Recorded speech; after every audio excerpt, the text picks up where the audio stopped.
सहनावतु सहनौ भुनक्तु सह वीर्यं करवावहै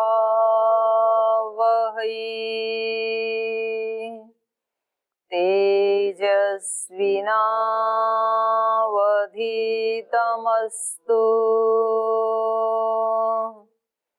मा विद्विषावहै।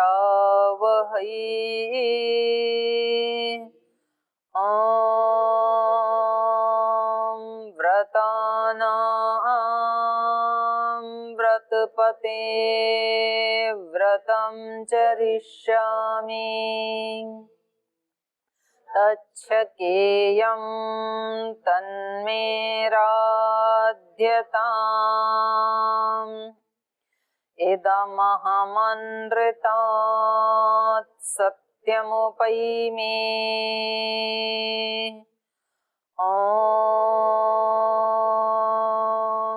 शान्ति शान्ति शान्तिः।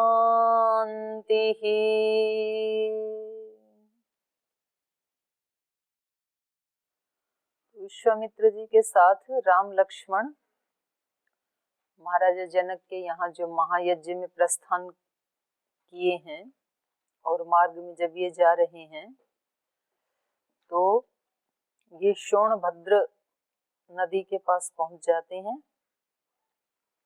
और उसके तट पर बसे हुए प्रदेशों को देख करके, उसकी खुशहाली को, समृद्धि को देख करके श्री राम पूछते हैं अपने गुरु से कि ये कौन सी भूमि है और इसका क्या वृत्तांत है। तो वो बताते हैं कि यहाँ पर ये एक राजा हुए हैं और इनके 4 पुत्र थे। साक्षात ये कुश नाम के प्रसिद्ध महातपस्वी राजा थे, साक्षात ब्रह्मा जी के पुत्र हैं। और कुश के फिर 4 पुत्र हुए, कुशांभ, कुशनाभ, असूत्रजस और वसु। तो इन्होंने अपने एक एक क्षेत्र बसाया, शहर ही नहीं, शहर तो एक एक बसाया, उसके साथ साथ उसके अंडर में आने वाला जो एरिया था, तो एक छोटा छोटा राज्य उसको कह सकते हैं। ऐसे इन्होंने एक भूमि के ऊपर शासन किया।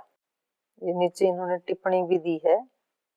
रामायण शिरोमणि नामक व्याख्या के निर्माता ने अमूर्ति रजसम पाठ किया है इनका, जिनका यहाँ अमूर्त रजस किया, अमूर्ति रजसम ऐसे किया। महाभारत के अनुसार इनका नाम अमूर्त रयस या अमूर्त रया था।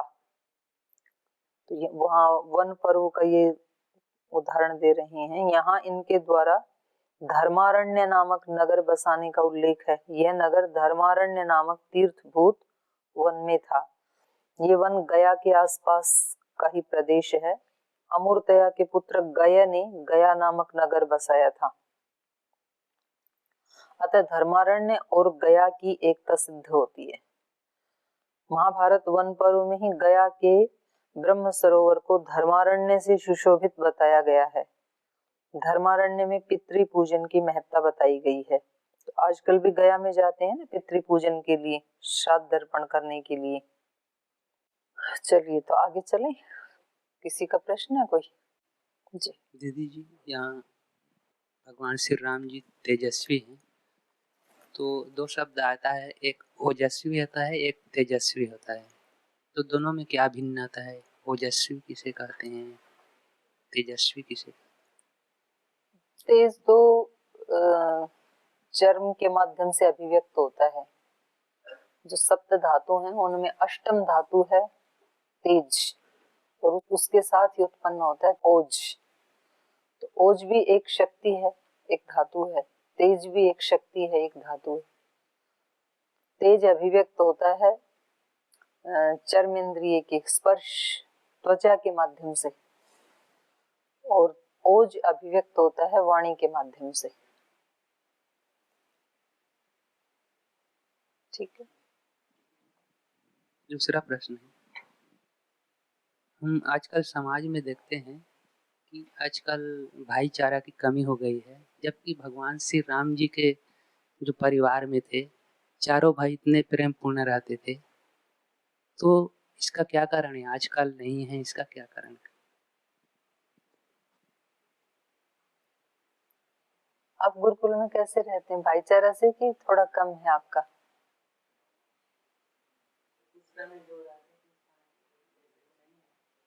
उस समय जैसे नहीं है, आप साक्षी थे उस समय, थे क्या आप भी वहां? तो आप ये कहो कि जैसा वर्णन है वैसे हमारे अंदर नहीं है। क्यों नहीं है आप बताओ मेरे को। मुझे ऐसा लगता है कि उस समय जो वैदिक संस्कार परंपरा थी और गुरुओं के प्रति जो श्रद्धा थी, विश्वास था, और ज्यादा हमारे था। शास्त्रों की जो परंपरा थी वो पहले जैसे नहीं रहा, इसीलिए अभी जो संस्कार है वो कमी आप लोगों को संस्कार देने में कुछ कमी छोड़ रखी है यहाँ? गुरु जी, स्वामी जी, आचार्य जी? यहाँ तो कमी नहीं है, लेकिन जो बचपन से जो संस्कार पड़ता है तो वो निकले नहीं अभी, पूरे हटे नहीं क्या? बचपन वाले अभी हैं अभी, तो वो तो हटाने पड़ेंगे। तो वो नहीं हटेंगे तब तक तो होता रहेगा ऐसे। कभी कभी उन संस्कारों का प्रभाव पड़ता है जो गुरुजनों ने दिए, तो खुश रहते हैं, प्रीति पूर्वक रहते हैं। फिर कभी हमारे वाले उद्बुद्ध हो जाते हैं क्योंकि वो नष्ट नहीं हुए ना, तो फिर उस समय फिर वो राग द्वेष और भाईचारे की कमी, सहयोग की कमी, वो भी होता रहेगा। तो आपने इसके दो साधन बताए, एक तो संस्कार जो गुरुजन देते हैं, और अगला भी तो बताओ। संस्कार तो पर्याप्त दिए जा रहे हैं यहाँ पर, और पीछे जो लेके आए हो उनको हटाने के लिए क्या करना पड़ेगा? पुरुषार्थ कैसे? कस्से लेके? पुरुषार्थ मतलब क्या? कस्सी उठानी पड़ेगी, कुल्हाड़ा उठाना पड़ेगा, क्या उठाना पड़ेगा? पुरुषार्थ मतलब क्या? अभ्यास मतलब क्या?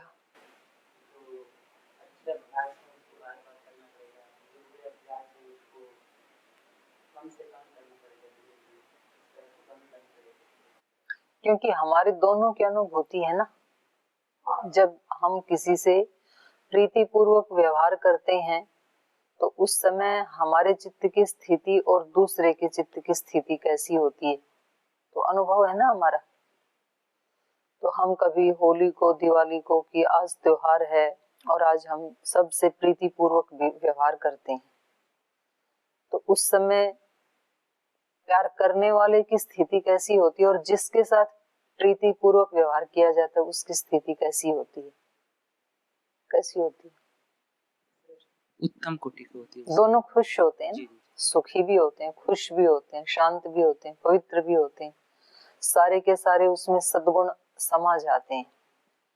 और फिर किसी दिन इधर से आप कर्तव्य पालन करते नहीं है, इधर से गुरुजन डांटते हैं, तो दोनों के ही चित्त की स्थिति प्रीति युक्त नहीं है, तो तब दोनों को कैसा फील होता है? जो डांट रहा है आपको उसको कैसा फील होता है वो तो हम बताएंगे, मैं बताऊंगी, और आपको कैसा फील होता है वो आप बताओगे। कैसा होता है फील आपको? जब मैं यहाँ से डांटती हूँ तो आपको कैसा फील होता है? उत्तम कोटि की नहीं होती है वो। होता कैसा है वो बताओ ना। अच्छी नहीं लगती है। हाँ ऐसे बोलो, बुरा लगता है।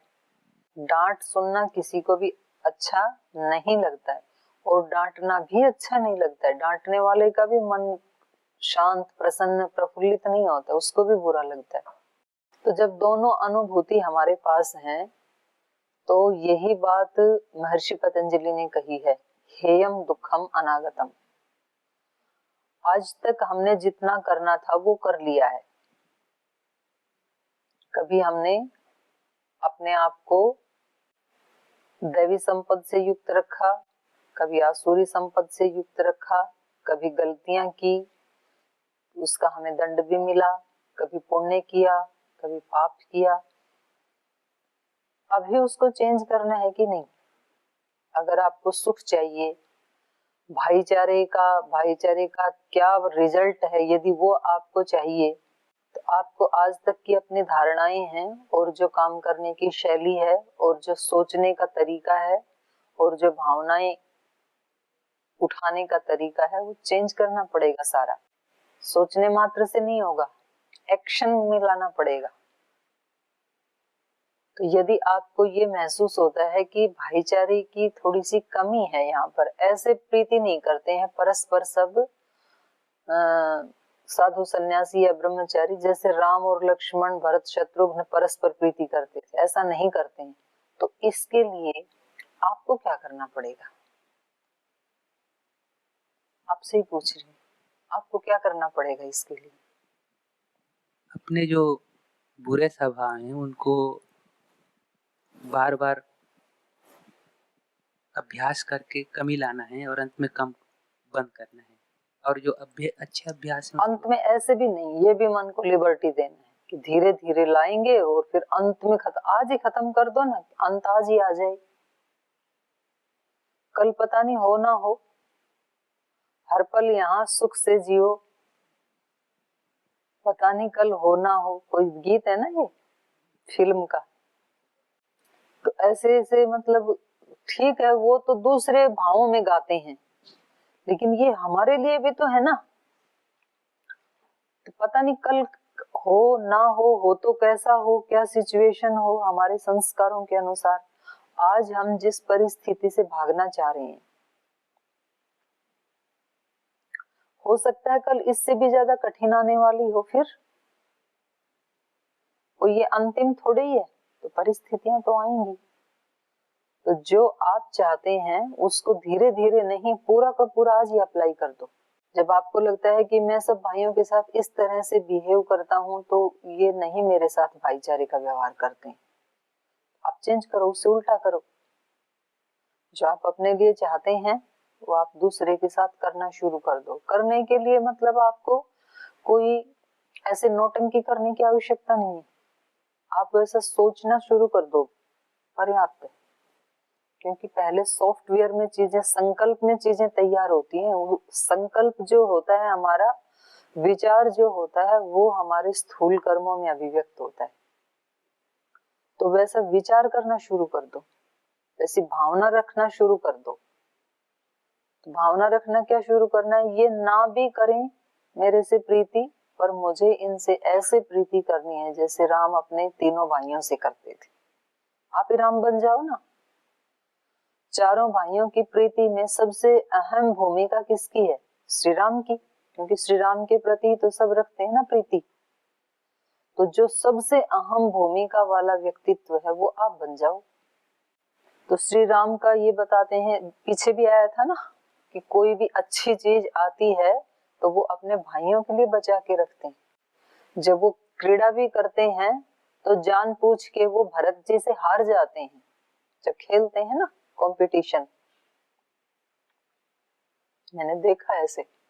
अभी जब हम गर्मी में गए थे वहां देवप्रयाग, तो बच्चे कभी कभी ऐसे करते हैं। तो एक दिन उन बच्चों ने मेरे से कहा कि बड़ी बहनें थी, आप हमारे साथ वो खेलो।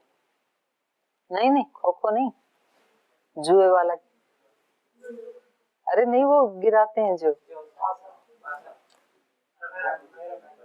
है, आपको मालूम है ना क्या था, क्या कहते हैं? अरे नहीं भाई, कैरम बोर्ड जैसा जो है। क्या आपने तो बोला था कि खेलो हमारे साथ, और मनु जी ने लूडो। तो उसमें 4 जने मिलके खेले, तो उसमें दो तो ऐसे थे, मतलब हाँ, दो ऐसे थे कि वो जीतना चाहते थे, और एक बहन नहीं, दो बहन ऐसी थी जो मेरे को जिताना चाहते थे, और एक ऐसी थी जो खुद जीतना चाहती थी। और रिजल्ट ये हुआ, हमेशा हारी वो जो जीतना चाहती थी।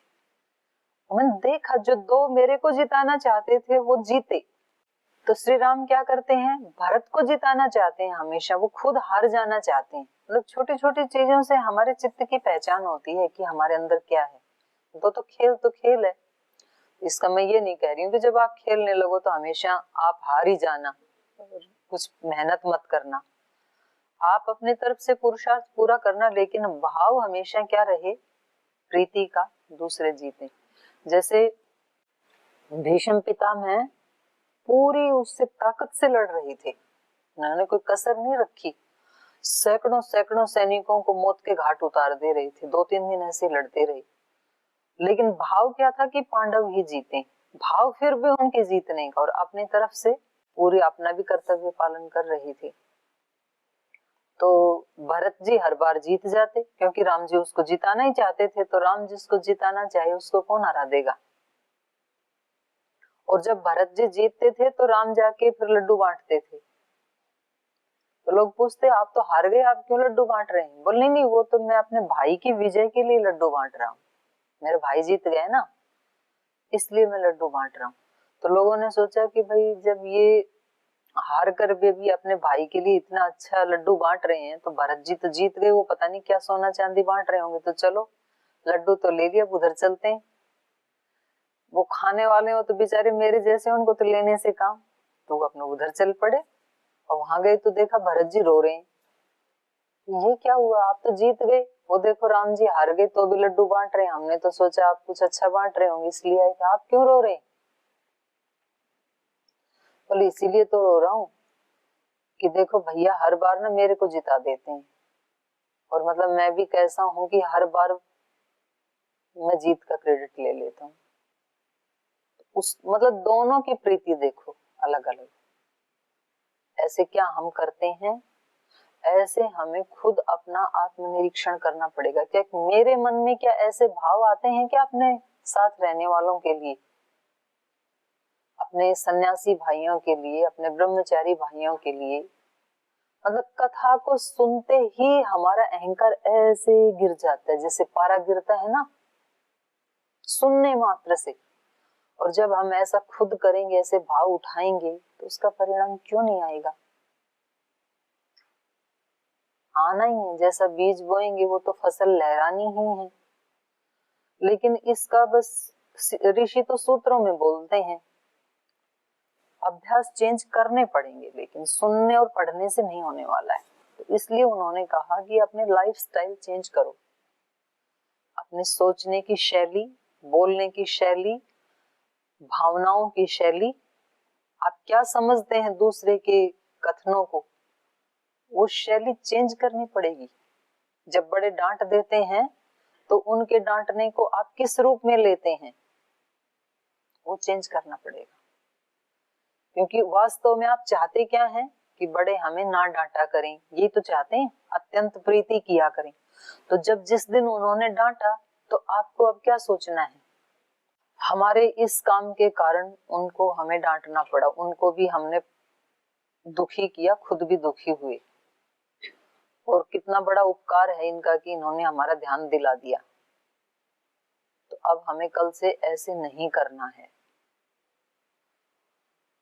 तो जब आप इस तरह से चीज को लेते हो तो आपकी वो भावनाएं उस व्यक्ति तक जाती हैं और उसके अंदर भी प्रीति को उत्पन्न करती हैं, फिर वो भी पॉजिटिव ही सोचेगा। और जब आप ऐसा सोचने लग जाते हैं कि देखो मेरे को क्या क्या सुना दिया है, मैंने तो ऐसे किया भी नहीं था, मतलब आपका चित्त हर बात के लिए वितर्क करने लगता है, प्रतिपक्ष ही आप उठाते हैं हमेशा। प्रतिपक्ष योग दर्शन वाला नहीं, बुरे वाला, कि इन्होंने ऐसे ऐसे कहा, आपके अंदर भी नाराजगी उत्पन्न होती है। बोले अभी तक तो इतना करती थी ना, कल से इतना भी नहीं करूंगी। जो मैंने आज तक 10-20 सूत्र याद करती थी, कल मैं एक भी नहीं करूंगी। तो ये कैसी भावना है, ये बुरी भावना है, ये हमारा भी कल्याण करने वाली नहीं है, और ये उस व्यक्ति के पास भी जाएगी क्योंकि आप उस व्यक्ति को मन ही मन में क्रिटिसाइज कर रहे हैं। भले ही बोल नहीं रहे, बोल तो इसलिए नहीं रहे हैं क्योंकि यहाँ व्यवस्था ऐसी नहीं है। यदि आप बोलेंगे तो आपको और ज्यादा दंड मिलेगा। तो वाणी से तो कुछ भी नहीं बोल रहे हैं, लेकिन मन मन से हम अच्छी भावना नहीं भेज रहे हैं। तो अगली बार फिर जब वो व्यक्ति का हमारे साथ व्यवहार होगा तो बुरा ही होने वाला है। इसलिए हम अच्छे भावों से अपने आप को तो बदलते हैं, सो बदलते ही हैं, दूसरे को भी बदल देते हैं। यही एकमात्र तरीका है दूसरे को चेंज करने का। आप उसके बारे में वो सोचो जो आप बनाना चाहते हो उसको, वो मत सोचो आप जो वो है। तो यदि आप ये चाहते हैं कि यहाँ एक ऐसा भाईचारे का इन्वायरमेंट बने, तो आप उसका एक्सपेरिमेंट अपने एक कमरे से शुरू करो, फिर अपनी कक्षा से शुरू करो, फिर पूरे दर्शन वर्ग से शुरू करो, फिर पूरे गुरुकुल में हो जाएगा। आपके कक्ष में कौन रहते हैं, वो व्यक्ति आपसे एक पल भी दूर ना जाना चाहे, ऐसा कुछ करो आप उनके लिए। ऐसा ना हो कि वो मतलब हमारे साथ रहना ही नहीं चाहते, भागना चाहते हैं हमारे से, उसको आपका दूर जाना अच्छा ना लगे, ऐसी इतना प्रीति पूर्वक रहो ना उसके साथ। उसकी खुशियों का ध्यान रखो, अपनी वाली का नहीं हमेशा। ये है अभ्यास। अभ्यास वैराग्य जो कहा है ना, अभ्यास का मतलब ये नहीं, ये भी है, पर जब ऐसे बैठते हैं तो वहां से एनर्जी लेके उसको फिर क्रिया योग में अप्लाई भी तो करना होता है ना। नहीं तो ऐसा धन किस काम का जो खर्च करने में ही ना आए, तो ऐसा आपका ध्यान उपासना किस काम का जो व्यवहार में उतरे ही नहीं। आप बैठे हैं, जब देखे तब अपना कमरा बंद करके ध्यान लगाए और व्यवहार में नो चेंज, तो फिर उस साधना का करें क्या।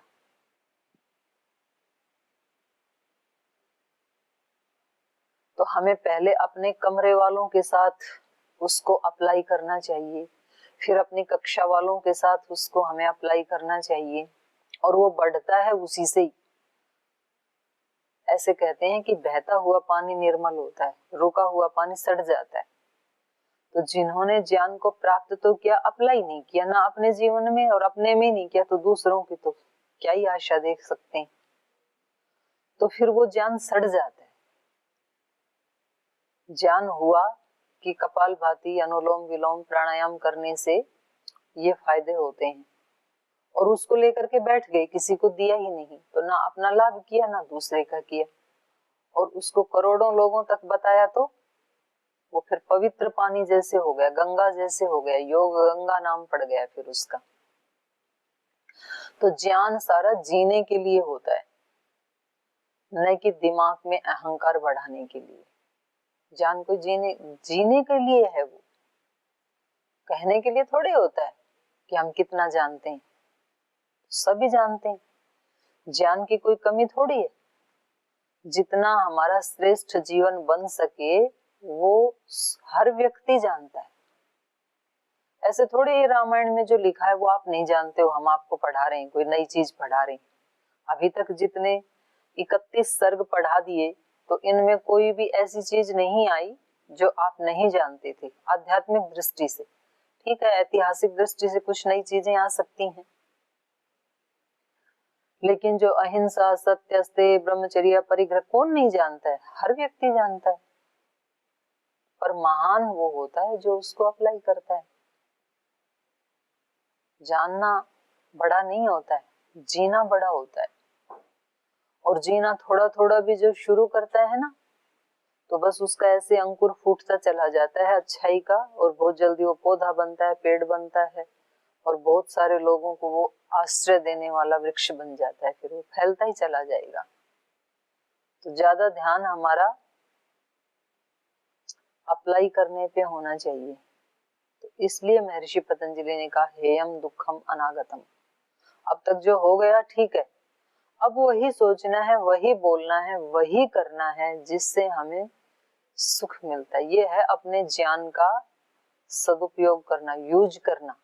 ज्ञान है हमारे अंदर, बस केवल हमने उसका प्रयोग नहीं किया, उसका सदुपयोग नहीं किया। तो आज से कर लेते हैं तो आने वाले दुख को हटा देते हैं, आ गया तो कोई बात नहीं। इसलिए उन्होंने कहा आपने कल भी एक दिन पहले भी गलती की थी ना, तो कोई बात नहीं। आपने अभी अभी आने से पहले, दरवाजे में घुसने से पहले ही गलती की थी, कोई बात नहीं, वो हो चुका है, हो ही चुका, उसको क्या बदलना, वो नहीं बदला जा सकता है। आपने कितना किन लोगों के साथ वैर बना लिया, द्वेष का, घृणा का संबंध बना लिया, अभी तक कितने लोगों से नेगेटिव एनर्जी उधार मोल के फ्री में ही ले ली, ना उधार ली ना मोल ली, फ्री में ले ली। कितने लोगों से कैसे कैसे खट्टे कड़वे संबंध आपने बना लिए, ये सब साथ जाने वाले हैं, छूटने वाले नहीं है। आप उनके साथ बातचीत ना करें तो इतने मात्र से थोड़ी छूट जाएगा। अब तक जो बना लिया सो कोई बात नहीं, अभी चेंज कर लेते हैं, लेकिन क्योंकि अब हमें पता लग गया है ना साथ में क्या जाने वाला है हमारी, मतलब ये परेशानी, भाईचारे की कमी, ये यहाँ दुख थोड़ी देरी है, ये तो साथ भी जाने वाली है। ये तो परमानेंट इलाज कर लिया हमने अपना भाईचारे में रहने का। इसलिए अभी तक जो हो गया तो कोई बात नहीं, अब उसको बदलना है, लेकिन ताकि आने वाला कल भी परेशानी से युक्त ना हो और आने वाला जन्म भी दुख से युक्त ना हो। और यही पुरुषार्थ है मनुष्य जीवन का। बाकी तो रोटी पानी सब दूसरे प्राणी भी खाते ही हैं। और ये थोड़ा सा पुरुषार्थ कर लिया तो बस ऐसा ही है जैसे आजकल हम ऐसे बोल देते हैं ना कि जी जब दूसरे ऐसे करते हैं तो हमें भी गुस्सा आ जाता है, क्या करें, तो दूसरे करते हैं तो जी हमें भी ऐसे ही वैसे ही हो जाते हैं, हम क्या करें जब दूसरा उल्टा पुल्टा करते हैं। तो हमने अपने सिस्टम को ऑटो मोड पे डाल दिया। कुछ चीजें जो सेंसर ऑटोमेटिक काम करते हैं ना, जैसे वहाँ एयरपोर्ट आदि पे और आजकल तो अच्छे रेलवे स्टेशन पे भी लगा दिया, वो दरवाजा जो है उसके पास जाए तो दरवाजा खुल जाता है, आप बाहर निकले तो फिर बंद हो जाएगा। ऑटो मोड पे काम कर रहे हो। बहुत सारा हमारा शरीर का सिस्टम भी ऑटो मोड पे काम करता है। किसी ने आपको कुछ 2-4 उल्टी सीधी बातें सुनाई और आपकी आंखों से पानी गिरने लगा, ये सिस्टम कौन से मोड पे काम कर रहा है? वहां कोई मोटर चलाई थी पानी निकलने के लिए, आपने मोटर स्टार्ट करते हैं, अभी क्यों नहीं आ रहा है पानी? वो एक सिस्टम है, जैसे ही वो इमोशंस पैदा होंगे पानी आना शुरू हो जाएगा। जब वो इमोशंस नहीं है तो नहीं आता है। तो ऐसे ही हमने अपने मन को एक ऑटो मोड पे छोड़ रखा है कि जब जब मेरे सामने आकर के कोई ऐसे ऐसे बुरे बुरे शब्द बोलेंगे तो मैं भी ऐसा ही हो जाऊंगा। जब कोई मेरे सामने ऐसे उल्टी सीधी परिस्थितियां क्रिएट करेंगे मुझे ऐसे रिएक्ट करना ही। तो ये है ऑटो मोड वाला काम। बोलते अब ऐसे करेंगे तो होना स्वाभाविक ही है, स्वाभाविक नहीं है। ऐसे जब करेंगे तो मुझे कैसे रिएक्ट करना है ये मेरी चॉइस है, नॉट ऑटोमेटिक। स्वाभाविक नहीं है, ऑटोमेटिक नहीं है। मैं कोई मशीन थोड़ी ही हूँ, जैसे वो दरवाजे मशीन है, जड़ है, तो वहां जैसे ऑटोमेटिक काम चलते हैं ऑटो मोड पे, ऐसे मेरे आत्मा के भी ऑटो मोड पे चले। मैं कोई जड़ चीज हूँ क्या? वहां मेरी अपनी चॉइस है, वहां मैं क्या चूज करता हूँ, वहां मेरी अपनी मर्जी है, मैंने क्या चुना वहां पर, तो मैं उसको टिट फॉर टैट उसको भी चुन सकता हूँ, वहां मैं क्षमाशीलता को भी चुन सकता हूँ, वहां मैं सहनशीलता को भी चुन सकता हूँ, वहां मैं दंड को भी चुन सकता हूँ। दंड फिर वाणी वाला देना है कि हाथ वाला देना है कि डंडे वाला देना है कि पिस्टल वाला देना है, वो सब भी मेरी अपनी चॉइस है। तो यही पुरुषार्थ है